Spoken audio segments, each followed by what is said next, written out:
বিসমিল্লাহির রহমানির রহিম। প্রিয় দর্শক, আসসালামু আলাইকুম। আপনারা অনেক আশা নিয়ে বসে আছেন, আপনার মনের নেক মাকসাদগুলো কোনোভাবেই পূরণ হচ্ছে না। তাহলে অবশ্যই আজকের এই সূরাটি প্রথম থেকে শেষ পর্যন্তই আপনাকে শুনতে হবে। আশাগুলো পূরণের জন্য এই সূরাটি শুধু একবার শুনে দেখুন, আপনার চোখের পলকে সব আশাগুলো পূরণ হয়ে যাবে ইনশাআল্লাহ। আপনার যত বড়ই বিপদ থাক না কেন, এই সূরার উসিলায় সব বিপদ থেকে মুক্তি পাবেন ইনশাআল্লাহ তাআলা। আপনাকে আল্লাহর এবং তার কোরআনের উপর বিশ্বাস রাখতে হবে। মনে রাখতে হবে, আল্লাহর কোরআনের উপর আর কিছুই নেই এই দুনিয়াতে। বন্ধুরা, এটি এমন একটি সূরা, এটি শুনতে শুনতে আপনার জীবনের মুসিবত কেটে যেতে থাকবে, পেরেশানিগুলো দূর হয়ে যাবে, আল্লাহর রহমতে আপনার দোয়াগুলো কবুল হতে থাকবে, অভাব অনটন দূর হয়ে অফুরন্ত রিজিকের ব্যবস্থা হয়ে যাবে ইনশাআল্লাহ। আপনাকে মনে রাখতে হবে, যেহেতু মনের আশা পূরণের উদ্দেশ্যে এই সূরাটি শোনা শুরু করেছেন, তাই মনের আশা পূর্ণতা পেতে অবশ্যই আপনাকে সূরাটি প্রথম থেকে শেষ পর্যন্তই শুনতে হবে। যদি অর্ধেক শুনে চলে যান বা অবহেলা করেন, তাহলে কোনো কাজই হবে না। আপনার যে কাজগুলো হয়ে যাচ্ছিল সেই কাজগুলো আবার বিগড়ে যাবে। তাই মন থেকে পরিপূর্ণ সূরাটি শুনেই তারপরে যাবেন। আল্লাহর কাছে দোয়া করি, হে আল্লাহ, যারা মনের আশা পূরণের উদ্দেশ্যে এই সূরাটি শুনছে, আপনি তাদের সকল নেক আশাগুলো পূরণ করে দিন, আমিন। আপনিও কমেন্ট বক্সে আমিন লিখে দোয়াতে শরীক থাকুন, কেননা কে জানে কার দোয়া কখন কবুল হয়ে যায়। তাহলে চলুন আমরা এখনই সূরাটি শুনে আসি। আউযু বিল্লাহি মিনাশ শাইতানির রাজীম। বিসমিল্লাহির রহমানির রহিম।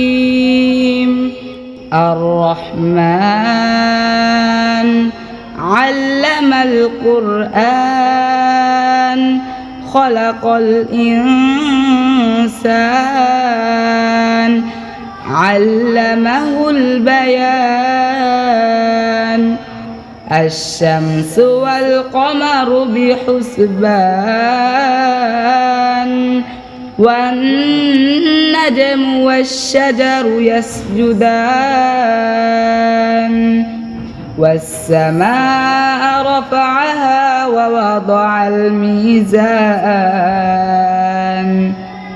ألا تطغوا في الميزان وأقيموا الوزن بالقسط ولا تخسروا الميزان والأرض وضعها للأنام فيها فاكهة والنخل ذات الأكمام والحب ذو العصف والريحان فبأي آلاء ربكما تكذبان خلق الإنسان من صلصال كالفخار وخلق الجان من مارج من نار فبأي آلاء ربكما تكذبان رب المشرقين ورب المغربين فبأي آلاء ربكما تكذبان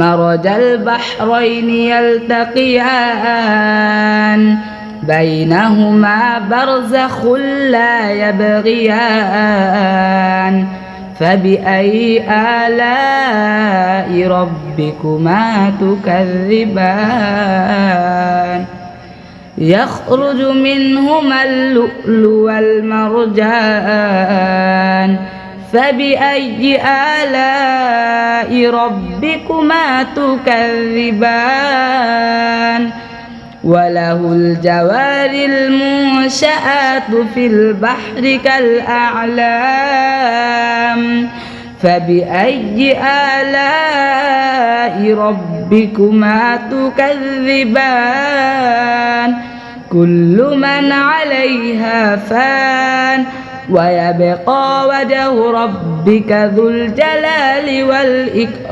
والإكرام فبأي آلاء ربكما تكذبان يسأله من في السماوات والأرض كل يوم هو في شأن فبأي آلاء ربكما تكذبان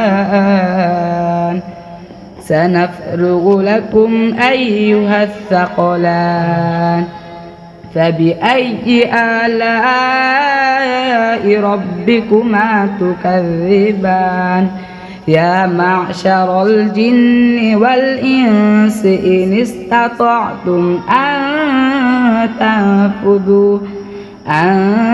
تنفذوا من أقطار السماوات والأرض فانفذوا لا تنفذون إلا بسلطان فبأي آلاء ربكما تكذبان يرسل عليكما شواظ من نار ونحاس فلا تنتصران فبأي آلاء ربكما تكذبان فإذا انشقت السماء فكانت وردة كالدهان فبأي آلاء ربكما تكذبان صدق الله العظيم.